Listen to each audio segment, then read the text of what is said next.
Why do 70% of Mac users think their computers are immune to viruses? Let's dive into the facts and find out. So why do people think Macs don't get viruses?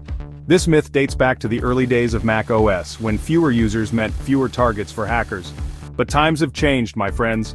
Fast forward to today and you'll find that Macs can still fall prey to malware, phishing, and even ransomware. Yep, just like any other computer.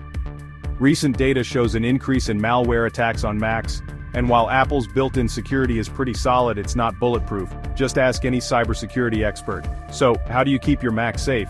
Use antivirus software, keep your OS and apps up to date, be cautious with downloads and email attachments, and enable that firewall. Remember, even the strongest fortress needs a guard. Stay safe out there, and don't forget to like, comment, and subscribe. Got any Mac security tips or stories? Drop them in the comments below.